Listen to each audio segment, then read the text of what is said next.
Assalamu alaikum my dear students. Bismillahirrahmanirrahim. Class 7 subject mathematics topic direct and inverse proportions. Exercise 2A. Okay. Basic level. Question number 1. 108 identical books have a mass of 30 kg. समझ आया? मतलब 108 identical books है, ठीक है, जिसकी जो wait है ना वो 30 kg है. सही है. Find first part and second part. First part में है कि the mass of 150 such books. 108 books की वेट 30 है तो 150 बुक्स के कितने होंगे, फर्स्ट पार्ट में ये पूछ रहे हैं, ठीक है. और सेकंड पार्ट में है the number of such books that have a mass of 20 kg. ठीक है. अगर मास वो 20 kg हो तो नंबर ऑफ सच बुक्स मालूम कर ले. ठीक है. आइए इसको हम सॉल्व करते हैं. सॉल्व करने से पहले मेरे चैनल को नए आए हो, अभी तक सब्सक्राइब नहीं किया तो काइंडली सब्सक्राइब. गिवन डेटा जो आपको क्वेश्चन नंबर 1 में है वो कुछ इस तरह है. 108 identical books weight 30 kg. First part में कह रहे हैं कि find the mass of 150 books. हाँ, तो 150 बुक्स की मास मालूम करने के लिए हमें सबसे पहले वन बुक की जो मास है वो हमें मालूम करना है. तो मास ऑफ वन बुक क्या है, मतलब 30 kg है ना. ये तो 108 बुक्स की वेट है, तो 130 को आपने क्या करना है 108 पर डिवाइड करना है. तो ऐसे पर बुक की वेट मालूम हो जाएगी. देखिए 0.2777 kg. अब 150 बुक्स की मास क्या होगी, मास ऑफ 150 बुक्स. देखिए इसी वेट के साथ वन बुक वेट के साथ हम 150 नंबर ऑफ बुक्स मतलब 150 मल्टीप्लाई कर लेंगे. मल्टीप्लाई कर लें, ठीक है. तो ऐसे आपको आएगा ये. इस तरह भी आप कर सकते हो, इससे डायरेक्ट ये भी आप कर सकते हो, या इस तरह भी आप कर सकते हो. मतलब ये कि ये लिखो, ठीक है, और या इसके साथ 150 मल्टीप्लाई कर लो, जिस तरह ये है. तो ये दोनों आप कर सकते हो, ठीक है. तो आंसर क्या है, the mass of 150 books is approximately 41.67 kg. Okay. अब नेक्स्ट है सेकंड पार्ट में the number of such books that have a mass of 20 kg.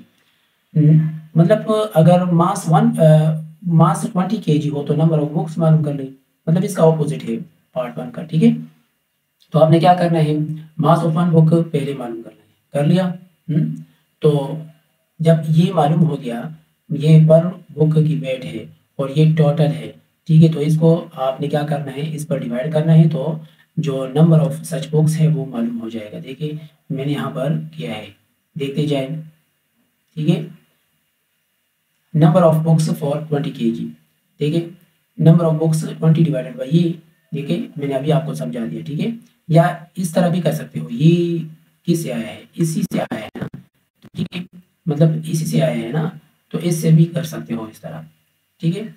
तो मतलब ये है कि आपने 100, आप ये बहुत इजी लगेगा, ये कर ले. ये भी मतलब ये इसकी वैल्यू है, ठीक है. 108 डिवाइडेड बाई 30 ये इसकी वैल्यू है, ठीक है. तो अब मतलब ये कि 30 डिवाइडेड बाई 108, ठीक है, इससे जो आता है ना, ठीक है, वो ये है. समझ आया, ये पर बुक है मतलब ये, ठीक है. तो इससे ये 72 बुक्स आ रहा है.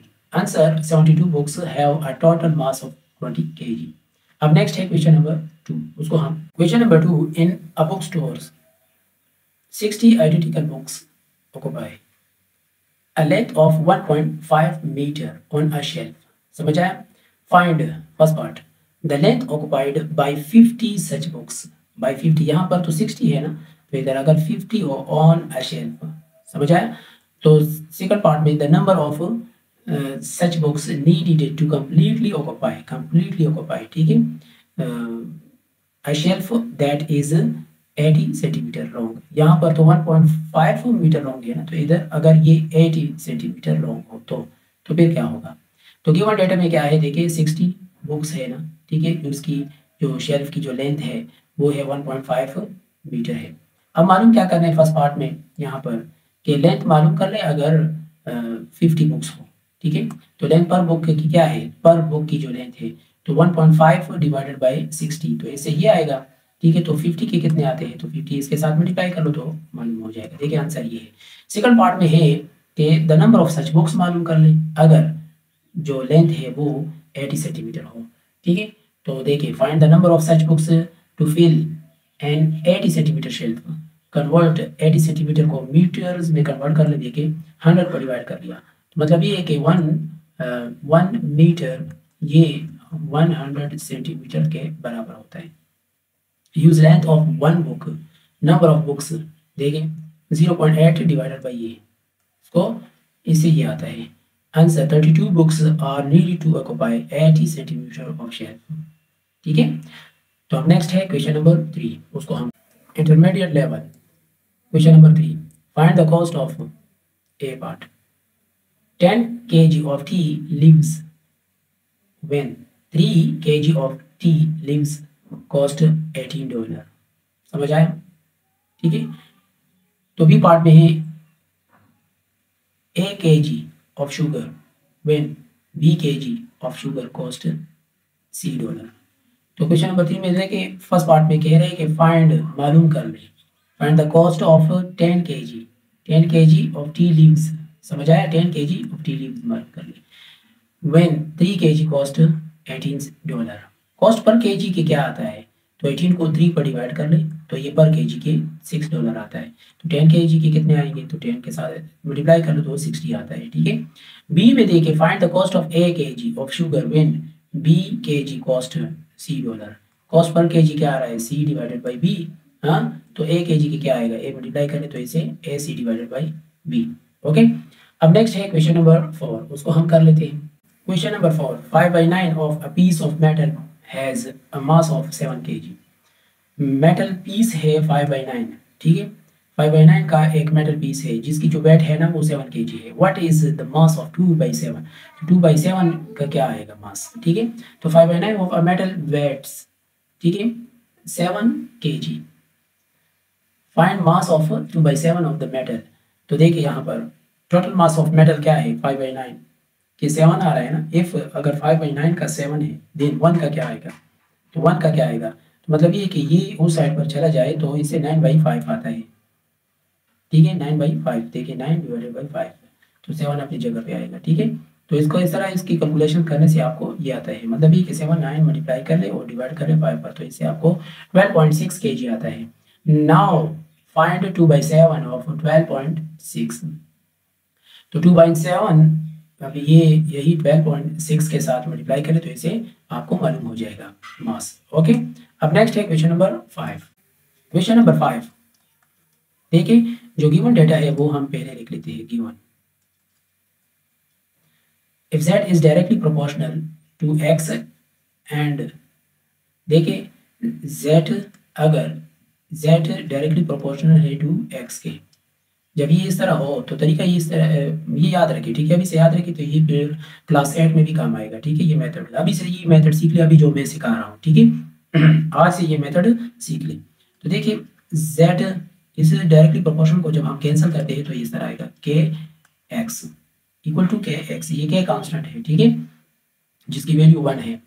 जब ज़रूरत पड़े तो 1 है। ठीक है, अगर ज़रूरत ना हो तो फिर हम इस के को फाइंड भी कर सकते हैं। मतलब ये अगर आप 1 नहीं पुट करना चाहते, ठीक है, तो फिर आप यहाँ पर जो आपको क्वेश्चन में गिवन है ना, गिवन है, ठीक है, मतलब ये है कि z एंड x की वैल्यू है, तो इसकी मदद से आप मालूम कर सकते हो। अगर ये दोनों गिवन ना हो तो फिर k कांस्टेंट होता है, मतलब इसकी वैल्यू 1 होता है। ठीक है, अच्छा, तो ये हो गया।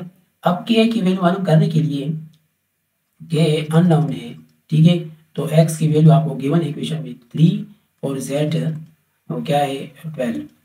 ठीक है, सही है, तो इसको हम मालूम करते हैं, या इस तरह भी कर सकते हो। मेरी बात सुनिए, इसको साफ कर लेते हैं इस तरह लेके इफ,